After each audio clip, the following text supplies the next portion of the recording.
Kandidati i Partisë Demokratike Ted Kopliku zhvilloi takimin përmbyllës me banorët e rajonit numër 1 në lagjin Xhabie.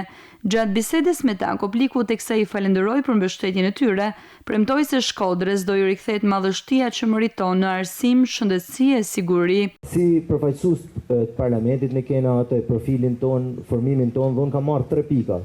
Shkodra më kthy qytet i jetueshëm për trit, ku trit me mujt me ndërtu bizneset e tyne, me jetu mu arsimu këtu, pra me kenë qytet më jetueshëm, sipas atyne macave që e bajnë një qytet jetueshëm ose jo.